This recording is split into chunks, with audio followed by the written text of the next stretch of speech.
Let's get going. Good morning. We're going to call this meeting of the TRPA Regional Planning Committee to order.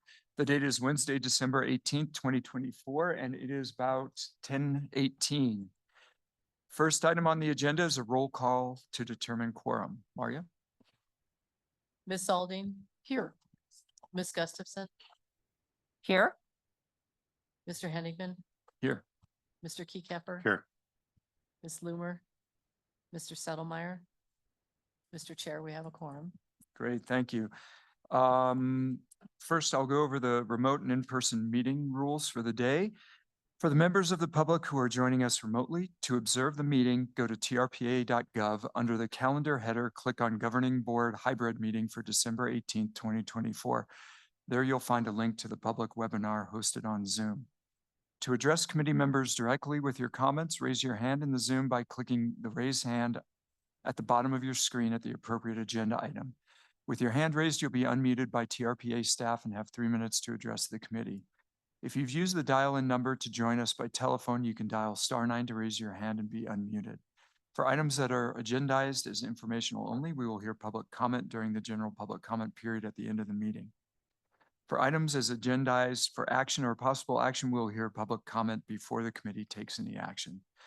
To remote committee members, if you wish to speak, please also raise your hand in Zoom. You'll find the hand icon on the bottom of your screen. Remote committee members may not use the chat box to make comments or have any sidebar conversations. Please, everyone, remember to mute your mic unless speaking to cut down on background noise. Finally, I'd like to ask that all remote committee members turn on their cameras if they're able. Members of the public who have joined us in person, please raise your hand at the appropriate time for public comment, and you'll be called to the front to speak. To ensure that everyone has time to make their desired comments, you can agree with the previous commenter rather than making comments that repeat what others have said. Committee members who are in person, please raise your hand if you wish to comment and speak clearly into the microphone in front of you. If you're viewing the webinar on a personal computer, please ensure that your microphone and speakers are turned off to prevent audio feedback into the room. If committee members need to ask clarifying questions during the presentations, please do so, but we'll save our deliberations until after the presentation is complete. So the next item on the agenda is approval of the agenda. Are there any changes to the agenda? No changes, Mr. Chair. Great, then we will deem that, yeah. Do we need a motion? All right, we'll deem it the agenda approved as posted. And our next item is item number 2, approval of the minutes. We have a set of minutes from the November 20th, 2024 meeting on page 15. Do any members of the committee wish to make a change? Nothing? Mr. Chairman, I move to approve the minutes as presented. All right, great. We have a motion to approve. All those in favor say aye. Anyone object? All right, the motion passes. And that moves us on to agenda item number 3, discussion and possible recommendation of amendments to the City of South Lake Tahoe's Tourist Core Area Plan. The amendments propose changes to density standards in town centers, clarify use categories, improve residential design standards, clarify commercial floor area, bicycle parking, vehicle parking requirements for commercial and residential uses. The amendments would increase consistency with recently amended TRPA regulations and state housing regulations. Information on this agenda item can be found on page 87 of your packet. And I think, that mentions the increased density, but that has been removed from this, I understand.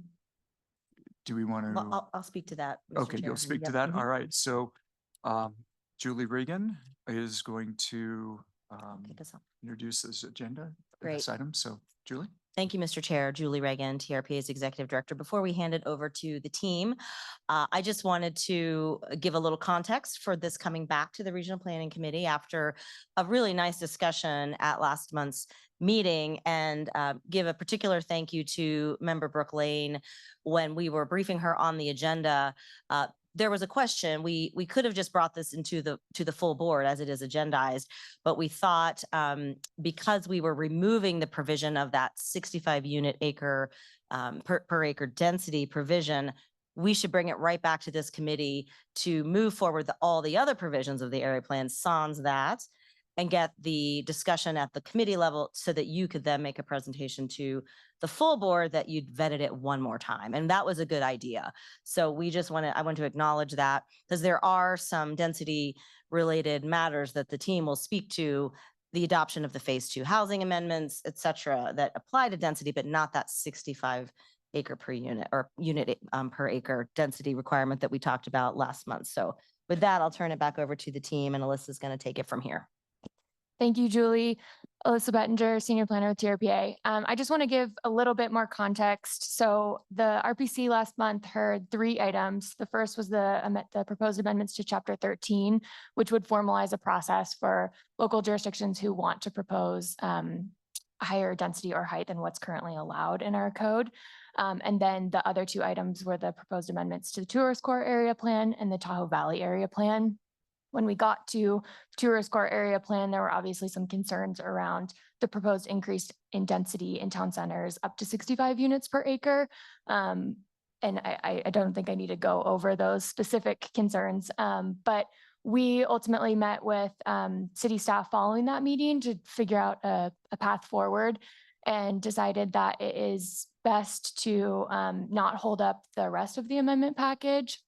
And so with that, TRPA staff's recommendation is to move both area plan amendment packages forward without that density increase of 65 units per acre in town centers. But hopefully the rest, can move forward. Because the city council has already approved the amendments, the 65 units per acre proposal is still included in Exhibit 2 of your packet.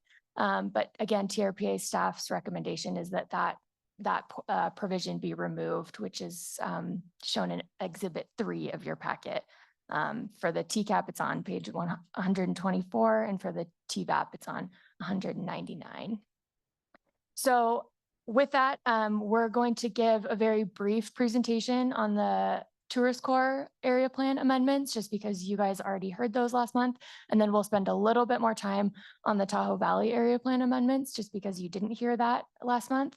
And then again, we are planning to take this to the governing board this, after this, if you do recommend approval of those amendments. So with that, I will turn it over to John Hitchcock with the City of South Lake Tahoe.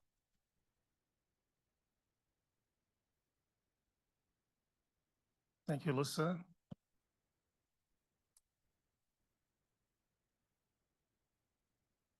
One more. Yep. Thank you, Alyssa. Good morning, Chair Hoagman and members of the Regional Planning Committee. For the record, John Hitchcock, item before you. Again, is a presentation on amendments to Tourist Core Area Plan. The area plan is a planning document which first introduced as part of the 2012 Regional Plan Update. And area plans are important components of the regional plan implementation. They bring regional plan concepts and strategies down to local level, and they allow adaptation of regulations to fit the local context. The city has 2 area plans or Compass, state line area plan, and the Y, and I'll focus my presentation on Tourist Core Area Plan. Next slide, please. I went over this at the last presentation. These are the major policy changes or ordinance changes to the Tourist Core Area Plan. One is to set minimum density standards and also increase the maximum density standards. But as Alyssa mentioned, we're not moving forward with the maximum density standards. We're adopting minimum density standards in order to drive the design of units. This concept of affordability by design. We've looked at our land use patterns in the city over the past, and we noticed that a lot of higher density development that are being developed generally are less than 8 units an acre. In order to increase that the number of units and also drive smaller units, we're requiring that any multifamily projects developed will be set at a minimum of 12 dwelling units an acre. We're proposing to implement a no net loss housing policy. We've noticed in the last few years, particularly in the tourist core, of single family homes or even duplexes and triplexes being converted into single family homes and then being converted into short-term rentals. This policy would not prohibit it, but would allow it to continue, would allow that the applicant to offset the loss of those housing units with in-kind units within the area plan. We're also proposing to reduce commercial and residential parking standards to be consistent with state law.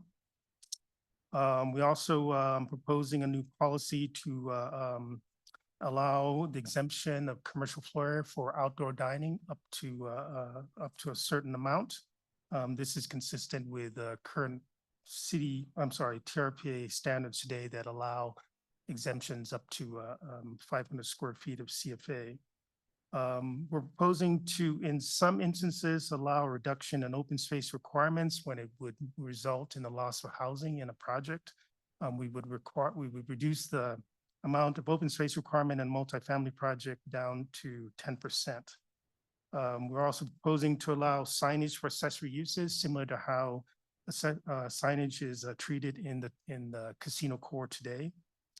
It would not increase the amount of signage. They would still be subject to the what we call the base square footage for signage. They would just be allowed to use it for accessory uses such as restaurants that are located within tourist accommodation uses. And then we're also proposing to adopt the TRPA Phase 2 amendments for deed restricted housing. Next slide, please. We're also proposing 2 changes to the area plan boundary to incorporate 2 developed parcels which currently are tourist accommodation uses are located on Pioneer Trail. Currently, these 2 properties are located in a residential plan area and are considered legal non-conforming uses. Incorporating the area plan would convert them into legal conforming uses and also would provide an opportunity for the property owners to redevelop those sites. These are tourist accommodation projects that were built in the 60s and 70s. And with that, that concludes my presentation, and I can answer any questions. Great, thank you. Are there any questions from committee members? James. Thank you. On the discussion of signage, is that just for on-site signage or does that allow for off-site signage? It's only on-site signage. Thank you. Shelley. John, at the last meeting, I expressed my concern about the reduction in open space area associated with developments because of coverage constraints. So in your code, the open space is merely for visual purposes, or is there a requirement, for example, in these dense developments, that there be amenities, for example, outdoor amenities for the population occupying these units? Because every time we do this, I mean, it's going to cause people to leave their place of residence. And we know that, we're experiencing a lot of stress on our open space areas around the basin. Over tourism obviously is an issue, but that also conflicts with the use by locals. And so there is some desirability to providing those sorts of amenities on site so that you don't have the continued stress on, limited resources outside of those areas. Commissioner Dean, that's a good question. The intent of our policy is to, the open space is supposed to be usable open space, meaning it's meant to be amenities like playgrounds and playtops and things like that, not necessarily just visual open space. The intent is to be usable as open space. Okay. Well, I would just, caution you to use that provision wisely. Understood. Thank you. Any other comments from committee members? Can't see anyone remotely. So, okay. Now that brings us to public comment on this item. If any member of the public wishes to address the Regional Planning Committee on this agenda item, please raise your hand. Do we have anyone in person? All right, come on up.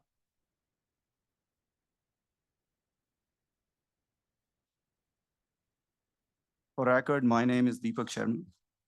It's kind of a big setback to see what being proposed here compared to what city all through different levels of government approved.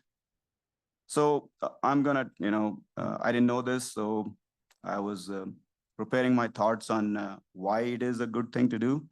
But anyhow, I will try to summarize, and still it comes down to the same thing. You're trying to treat the whole basin as one, which is great as long as you're talking about, environment. Otherwise, outside of the lake and the mountains, there is nothing common in this whole region. There is a broad spectrum, and each jurisdiction should have authority to do what is best for the economy and people in their jurisdiction. So this basin is very wide range. Two extreme side of the spectrum, Lakeshore Boulevard of Incline Village and impoverished areas of South Lake Tahoe. Sorry, I'm gonna talk about poverty a lot because South Lake Tahoe is poor. More than half of its population lives in poverty. Just by being in two states, this region requires different policy. One state is without income tax, legalized gambling, and the other state is with the highest income tax. Long before TRPA came into picture, casinos were already here and they were booming. There were plenty of housing for them at that time. Since TRPA came into picture, there has been hardly any new business here. Population has been going down. You try to keep emphasizing on building affordable housing for workers, but there are no new workers here. There is no business. It's just going down. Population has been going down. Maybe you have this affordability crisis in North Shore, maybe in Incline Village, maybe in Glenbrook, to some extent on the North Shore of the California side. But that problem is not there on the South Shore. So you cannot just keep bidding and keeping South Lake Tahoe poor. Poorer, 2 times poorer than the national average. That's where South Lake Tahoe is. South Lake Tahoe government should have ability to make its own policy to bring those people out of poverty, not be, a dumping ground of poverty. Again, to live in Glenbrook, Incline Village, the entry-level income needed is $600K and above. And I'm just talking entry-level $600K. With that $600K, people save $70,000 a year in California taxes just by living on the other side.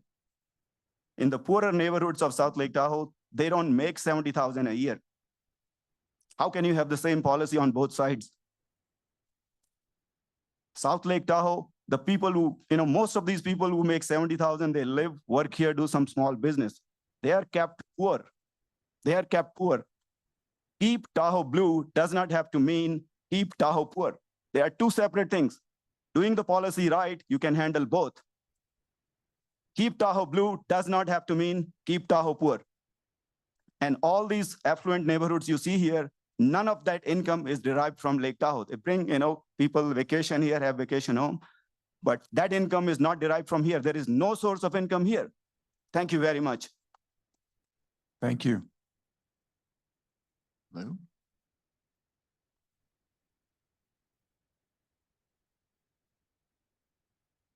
Morning, Mr. Chair, committee members, Lou Feldman, and I wanted to compliment the city for bringing forward, I think, some very positive updates to the area plan, and that kind of highlighted one of TRPA's legacy conundrums that has created over decades, kind of a don't look, don't tell situation. And by that, I mean, it's great to try and exempt 20 seats of outdoor dining from the requirement for commercial floor area.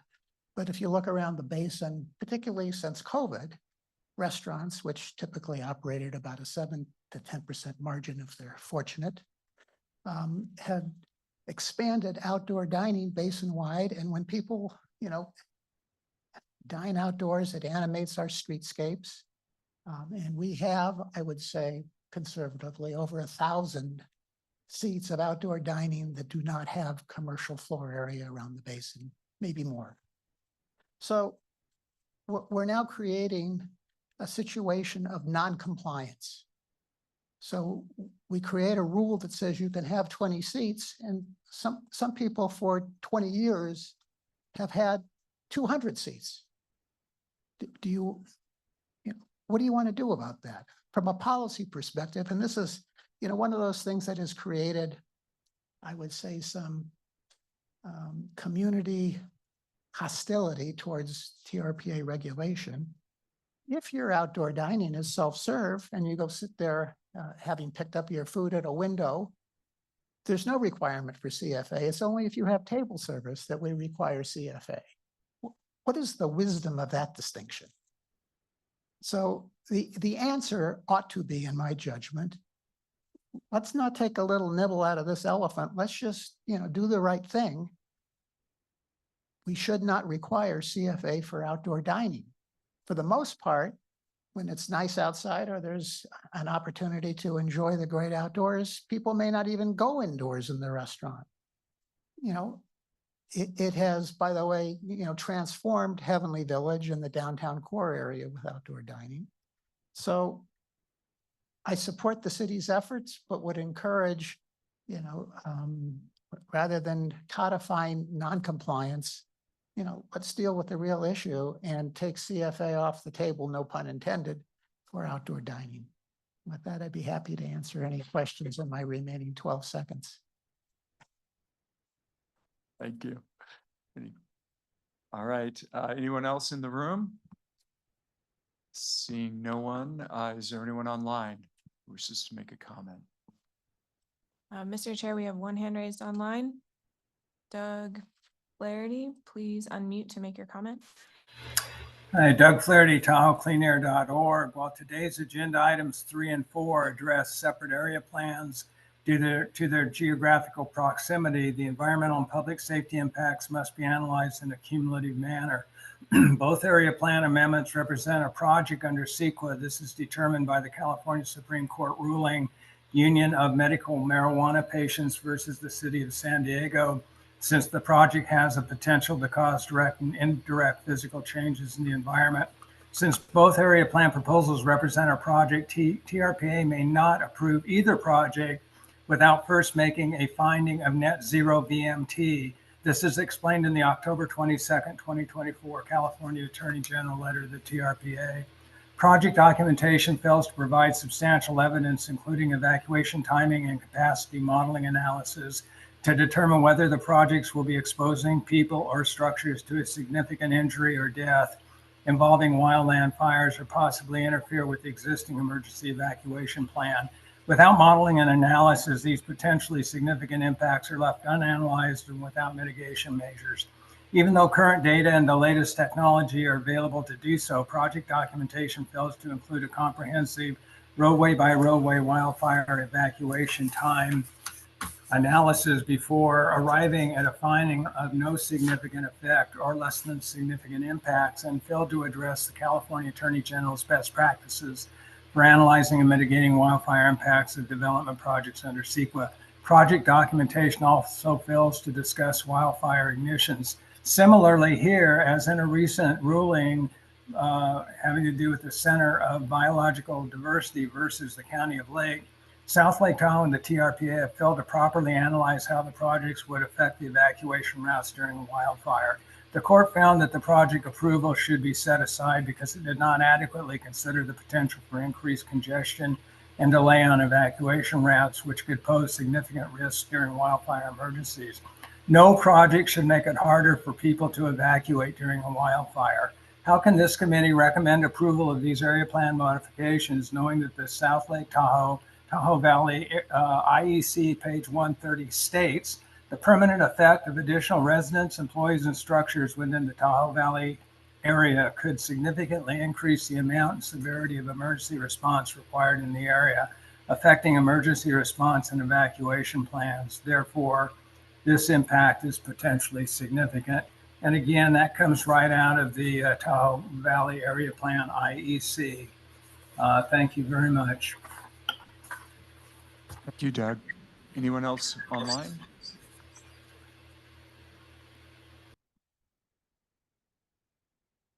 Mr. Chair, there are no other hands raised to comment. Okay, then we'll close public comment on this item. Does staff or the city, do you want to address any of the comments that you heard?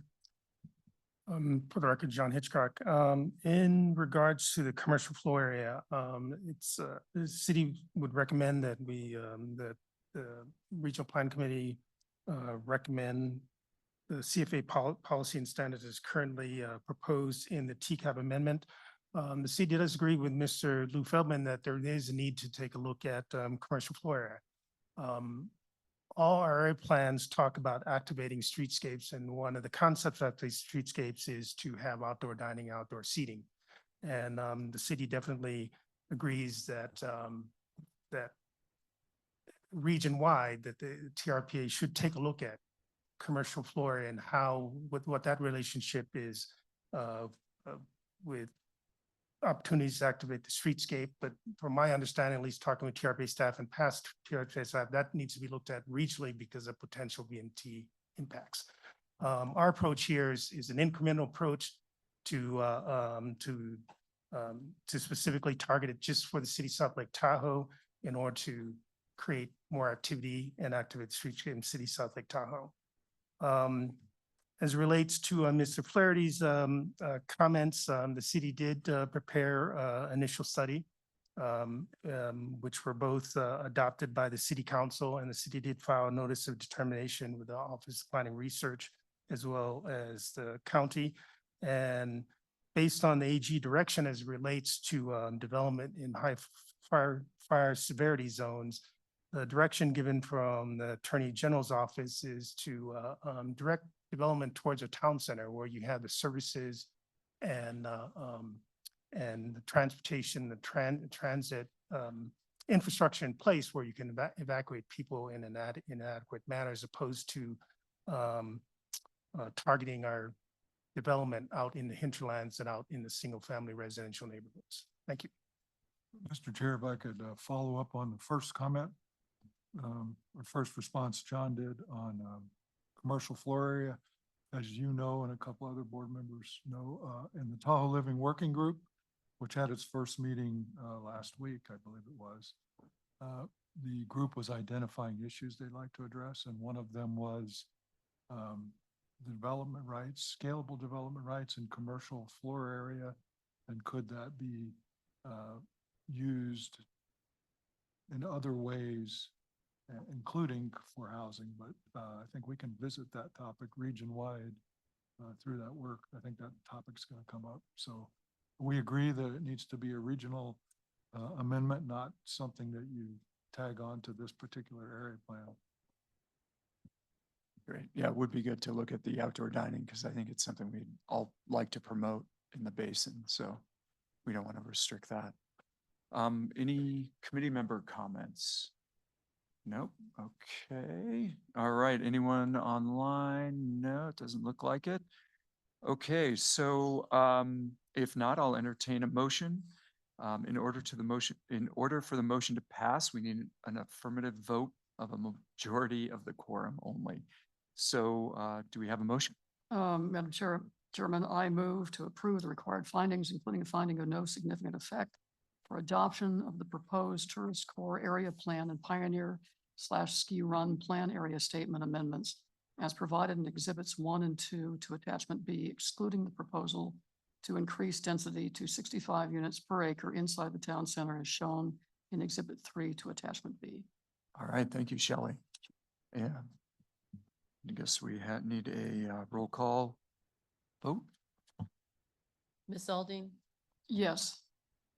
Ms. Gustafson, Yes. Mr. Keycamper, Yes. Ms. Loomer, Mr. Settlemeyer, Mr. Henigman.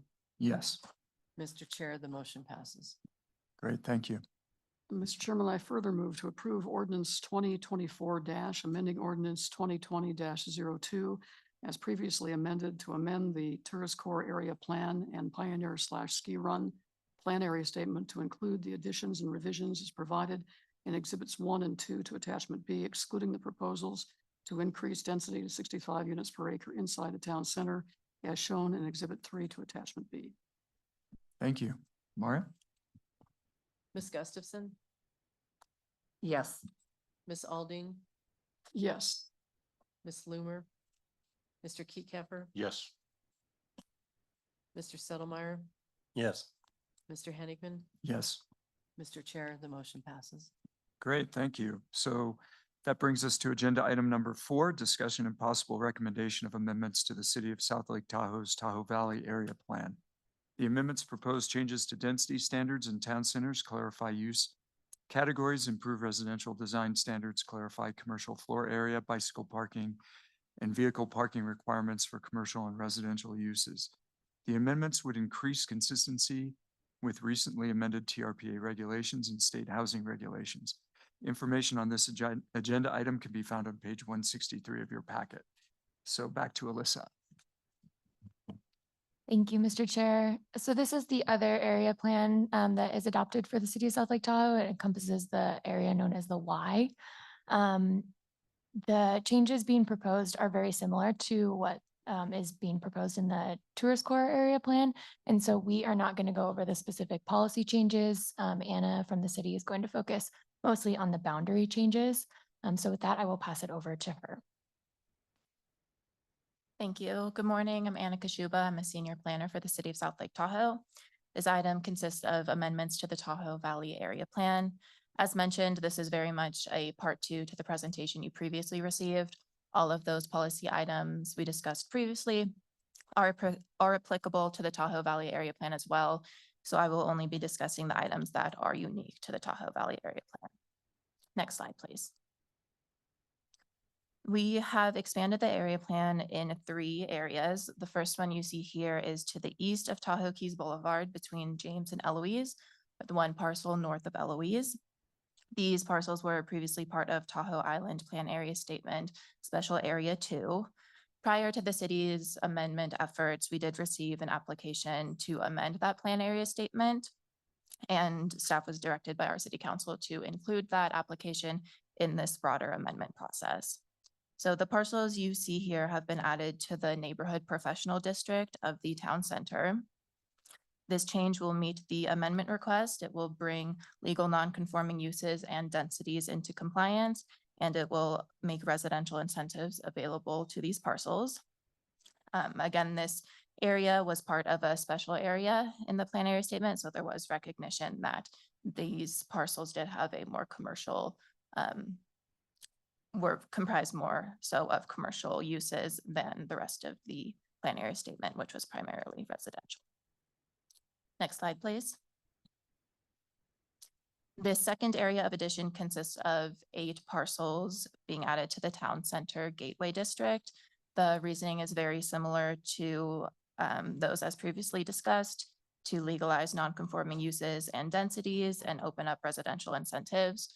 There were not any specific requests that the city received to include these parcels, but through our outreach, it did come up multiple times. Next slide, please. This last area of additions would be a completely new district. It's been added to the plan area, but is not proposed to be part of the town center. The purpose of adding these parcels is to encourage residential development. All of these parcels are about 1 acre in size, if not larger, and have high land capabilities. By adding these parcels, the city is also incorporating TRPA's phase 2 housing amendments for areas outside of town centers. Next slide, please. The density for this new district ranges from our new density minimum of 12 units per acre to a maximum of 15. Next slide, please.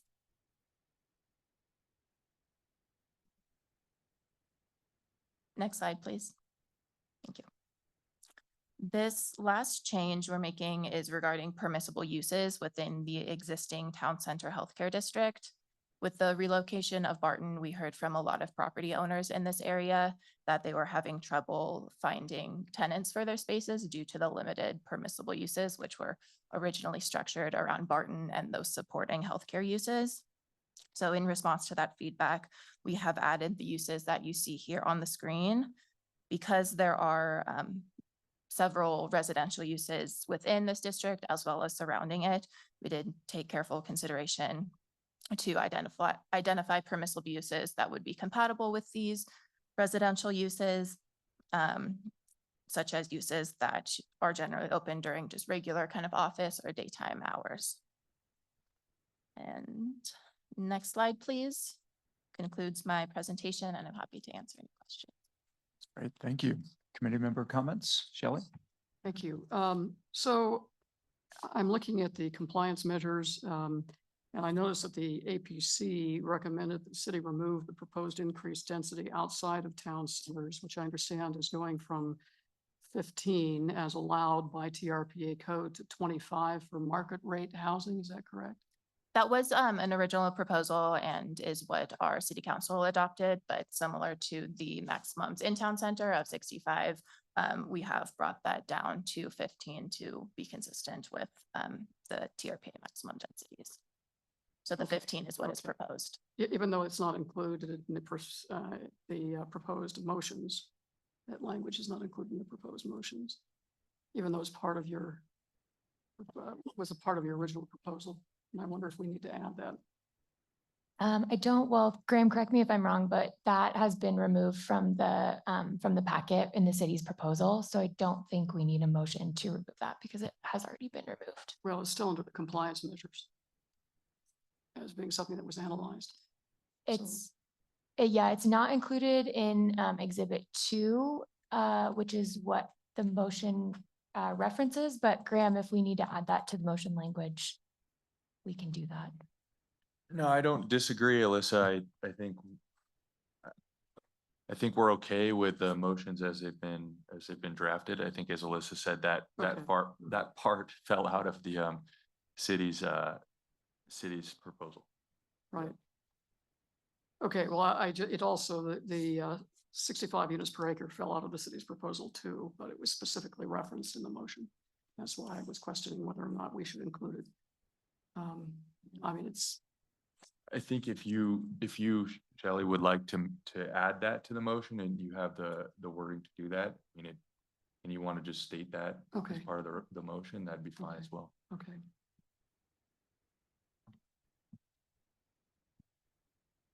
Any No, other- that's it. No, Okay, that's it. any other committee member questions? No, okay, seeing none.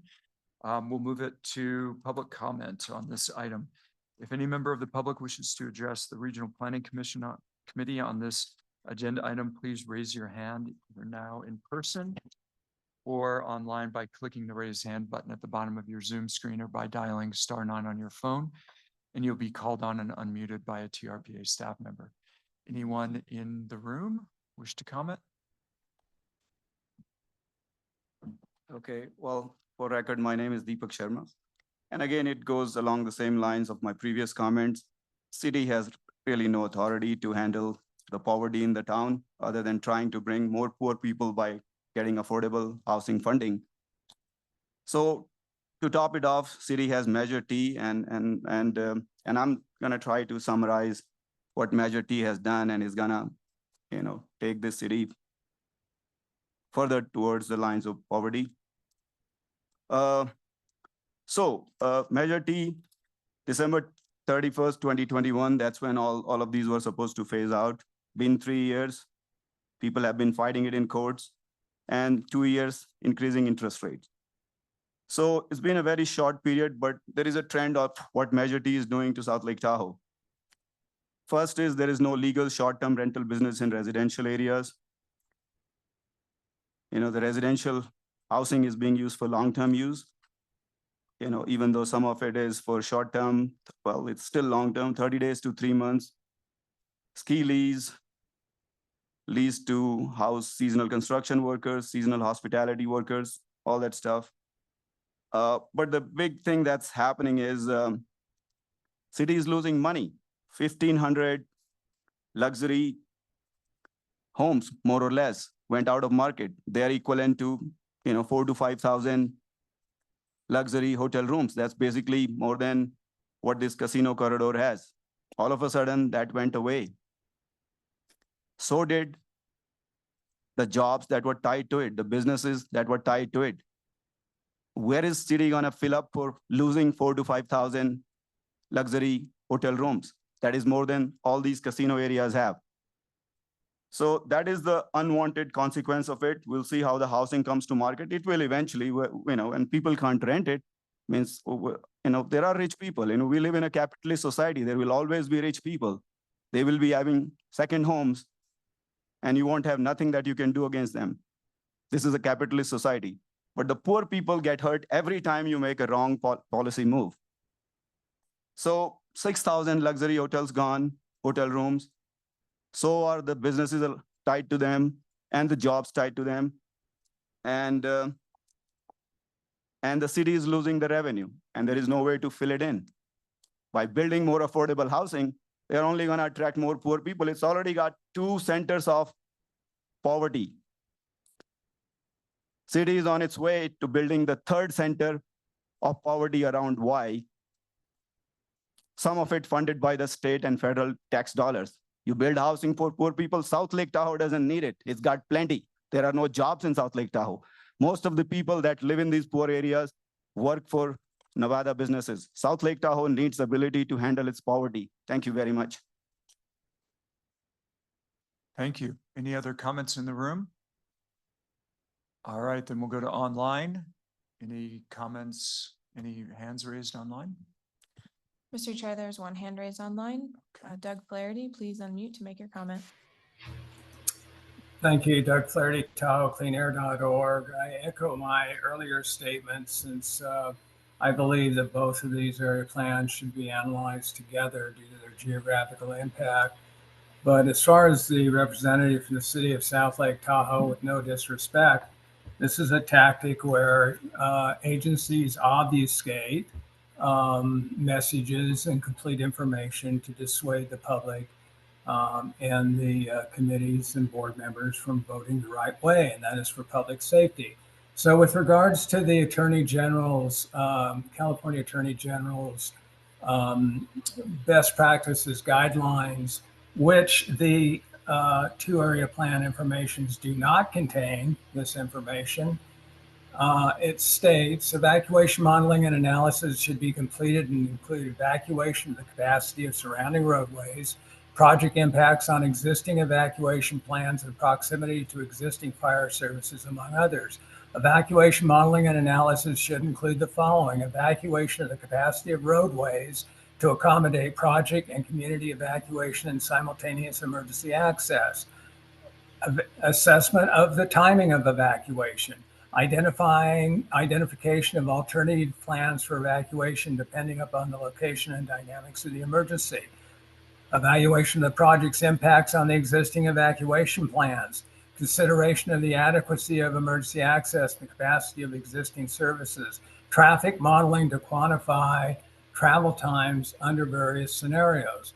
So I asked this committee, considering the IEC page 130 statement that states the permanent effect of additional residents, employees, and structures within the Tahoe Valley Area Plan could significantly increase the amount and severity of emergency response required in the area, affecting emergency response and evacuation plans. Therefore, this impact is potentially significant. So how can you guys find no significant impact, or find that there's no significant impact with mitigation when we haven't provided substantial evidence to mitigate those findings? So this is something that we're going to have to deal with down the future of the Tahoe Basin sooner or later.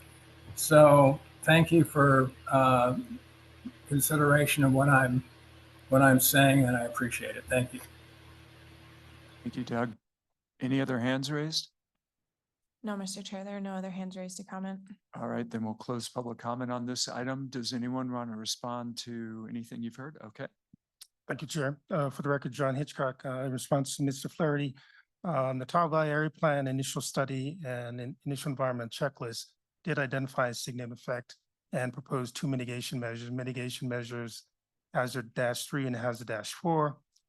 Mitigation measure hazard-3 requires any subsequent project to incorporate all fire protection design provisions, identifies City South Lake Tahoe Fire Department intended to improve access points and circulation at subsequent project sites and overall area in combination with other fire protection requirements, defensible space, fire flow improvements, resistant building materials, and so on. The South Lake Tahoe Fire Department shall review and improve the subsequent project and the site design prior to commencement of project construction. There's also mitigation measured hazard-4. That subsequent projects shall be required to prepare and receive approval of traffic management plan in accordance with local and state guidelines standards, including Caltrans guidelines for projects located in the Caltrans State Highway corridors. And it goes on to talk about the various requirements required to reduce impacts to identified, reduce impacts to identified impact and the initial environmental checklist and the initial study concluded with the implementation of these two mitigation measures that the impact was less than significant. Thank you. Thank you. John, you didn't want to say anything? You're good. Okay. All right. Any other committee member comments on this item? Seeing none, then I'll ask for a motion. Shelley, do you want to make the motion and include your modified language? Thank you. Mr. Chairman, I move to approve the required findings, including a finding of no significant effect for the adoption of the approved Tahoe Valley Area Plan amendments as provided in Exhibit 1 and 2 to Attachment B, excluding the proposals to increase density to 65 units per acre inside the town center and increased density to 25 units per acre outside of the town center, all as shown in Exhibit 3 to Attachment B. Does that work, Graham? Yes. Great. Okay. All right, Maria. Ms. Aldine, Yes. Ms. Gustafson, Yes. Mr. Keycapper, Yes. Ms. Loomer, Mr. Settlemyer, Yes. Mr. Hennigan. Yes. Mr. Chair, that motion passes. Great. Thank you. Shelley. Mr. Chairman, I further move to adopt ordinance 2024 amending ordinance 2021-01 as previously amended to amend the Tahoe Valley Area Plan to include the additions and revisions as provided in Exhibits 1 and 2 to Attachment B, excluding the proposals to increase density to 65 units per acre inside the town center and to 25 units per acre outside of the town center, all is shown in Exhibit 3 to Attachment B. Thank you. Maria. Ms. Aldine, Yes. Ms. Gustafson, Yes. Mr. Keycapper, Yes. Ms. Loomer, Mr. Settlemyer, Yes. Mr. Hennigan. Yes. Mr. Chair, the motion passes. Great. Thank you. All right. That brings us to agenda item number 5, upcoming topics. As a reminder to the public, since this item is informational only, members of the public are welcome to comment at the final public comment item. So John? Thank you, Mr. Chair. I'll try to make this very quick. In January, we currently have scheduled a Tahoe Living Working Group report back to the Regional Planning Committee, as well as an information presentation from the City of South Lake Tahoe and their Midtown Area Plan. In February, we tentatively have scheduled the Placer County Tahoe Basin Area Plan Phase 2 housing amendments. And for Douglas County, 2 items. One is the Phase 2 housing amendments and the other is some general amendments to the South Shore Area Plan. So that's what we see in the future right now. Great. Thank you.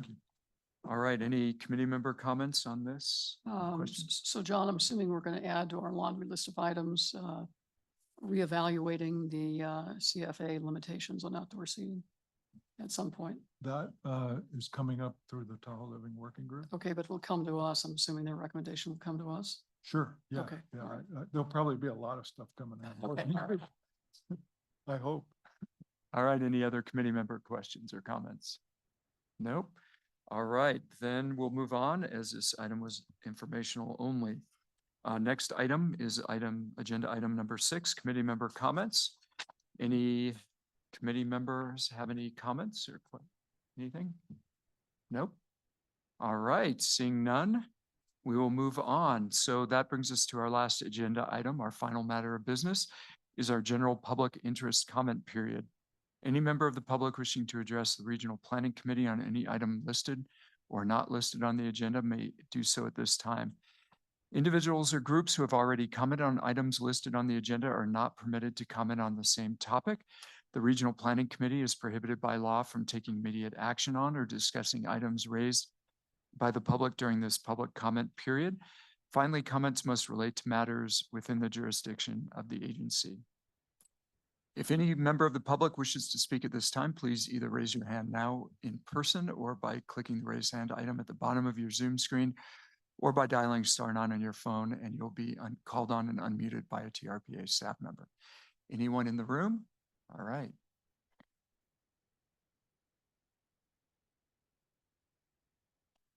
For record, my name is Deepak Sharma.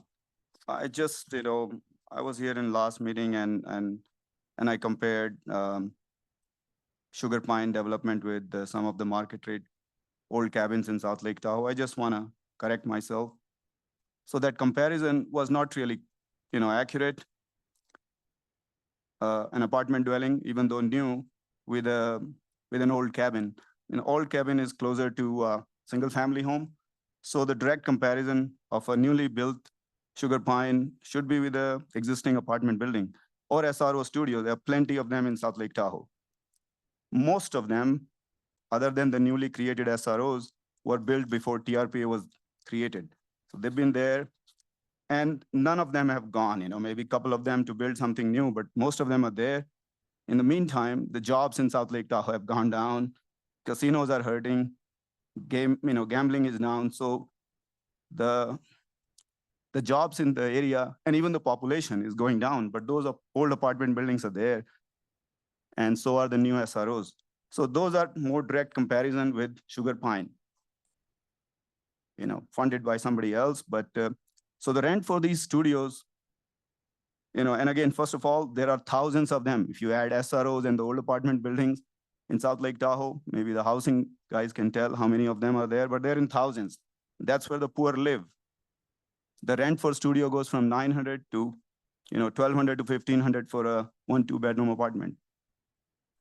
And whenever these complexes come for sale, the cost of an SRO is anywhere from 110 to 150,000 per unit. The cost of 1 bedroom to 2 bedroom is anywhere from 180 to 200.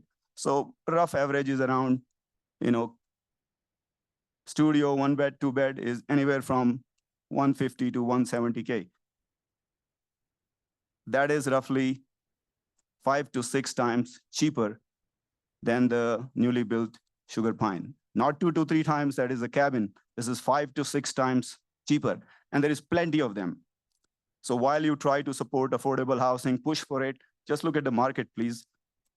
And majority of these people who live in these places, they work in Nevada businesses because South Lake Tahoe doesn't have much jobs. None of them are deed restricted, but they are where the local workforce lives without any deed restriction. And the landlords over there, they fight for 5 to 6% cap rate, 5 to 6% returns. And the cost of the new is 500 to 600 times more. That's where, I have no problem with sugar pine. It's going to house some people, lucky, unlucky because they're poor, lucky because they're living in Class A 5-star property built by somebody else's money. My problem is you use that as a reference for private developer. And you say, do it something like this. That's not possible. Please. Thank you very much. Thank you. Any other comments from the room? People in the room? All right.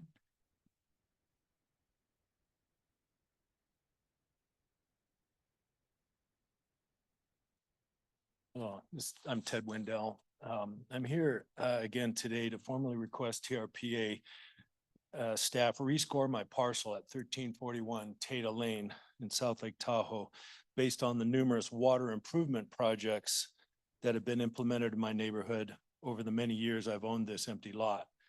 These projects include the current drainage and water improvement project being implemented on Bonanza, Tata, Dee Dee, Margaret, and Julie Lanes, as well as the prior infrastructure upgrades completed throughout the neighborhood.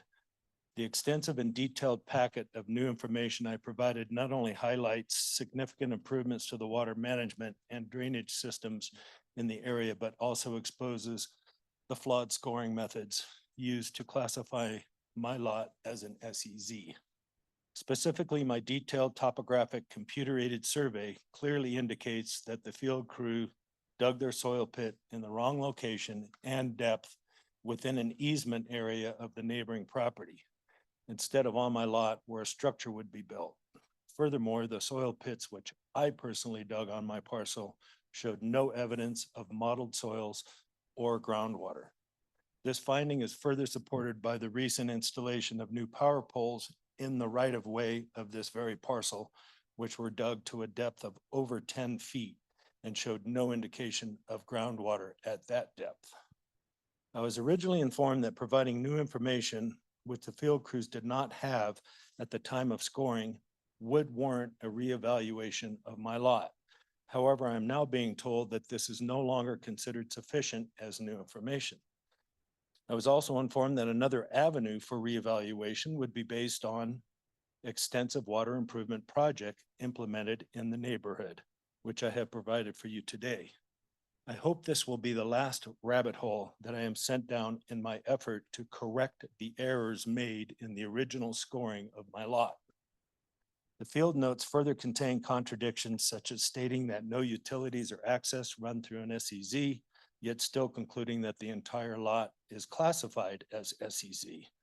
These errors, combined with the evidence I have submitted, should have been sufficient to warrant a reevaluation in light of TRPA's unwillingness to consider this irrefutable new information. I'm requesting that my lot instead be rescored based on the numerous drainage improvement projects implemented in the area.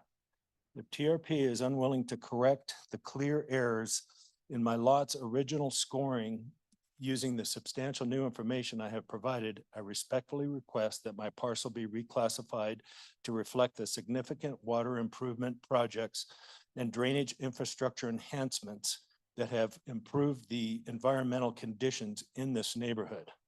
I appreciate your time and consideration of this matter and urge TRPA to take the opportunity to address the longstanding issues with the original scoring of this lot.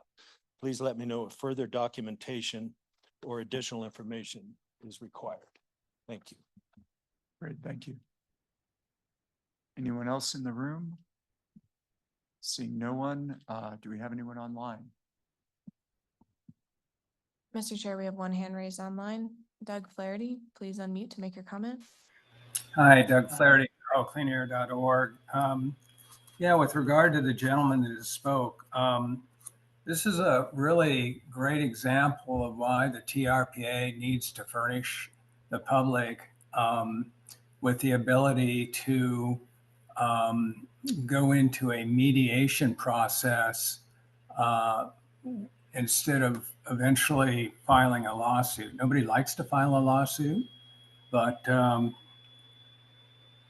understand that one of the initial directors of the TRPA years ago allowed issues to go to mediation all the time, and somewhere that got lost. So I would really appreciate it if the TRPA would put together a package, change their code of ordinances, rules of procedure to allow the public to undertake mediation as an option to court and as an option to frustration. Secondly, along that same line, I keep seeing this position of ombudsman on the TRPA website that has not been filled. An ombudsman who could represent the concerns of the citizens in Lake Tahoe could also go a long way to avoiding litigation and frustration over TRPA's archaic regulatory capture processes that we're experiencing today, which are doing nothing to improve lake clarity, in fact, adding to the degradation. So really hope that you will consider mediation in the future and consider filling that ombudsman position. Thank you so much. Thank you, Doug. Anyone else online? Mr. Chair, there are no other hands raised to comment. All right, then we'll close public comment. Does staff want to respond to any of the comments made? Julie? I will just add one clarification for the benefit of the committee members. This is Julie Reagan, TRPA's Executive Director. Related to Mr. Wendell's comment, last month we did discuss in the Executive Director report a suggestion, or member Ashley Conrad Seda made a suggestion around the Science Council. And we did have some staff discussion with Ashley about that. We are going to have some more conversations with the Science Council about doing a white paper on, best available data related to wetlands and SEZs as it relates to the IPES program.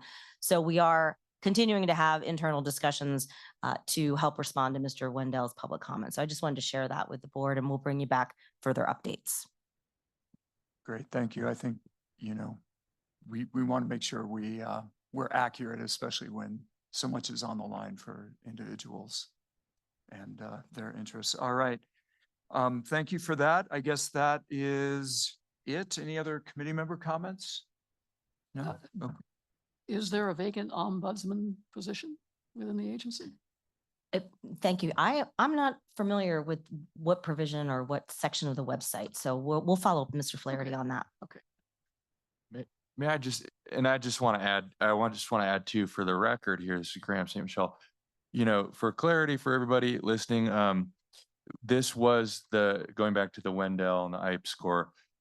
This was a staff denial of the IEP score.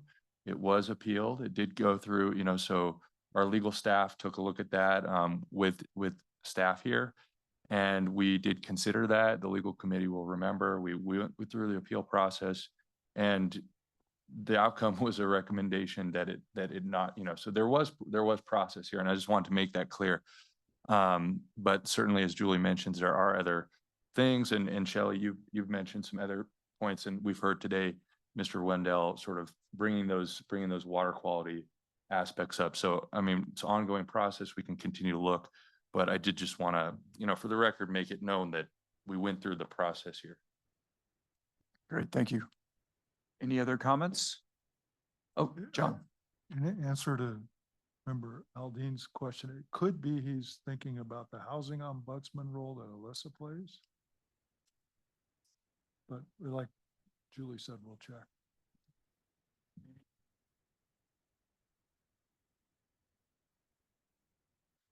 In response to Shelley's question about the ombudsperson position, I'm trying to say it exactly right. It may be that Mr. Flaherty was referring to the housing ombudsperson's position, which Alyssa fills. That's one of her duties. But like Julie said, we'll check with him and see what he's referring to. Thank you. All right, seeing no other comments, we will move on to our final item, which is adjournment. Is there a motion to adjourn? All right, Mr. Keffer, thank you. All in favor? Aye. Anyone opposed? All right, the motion passes. Meeting is adjourned at about 11:20.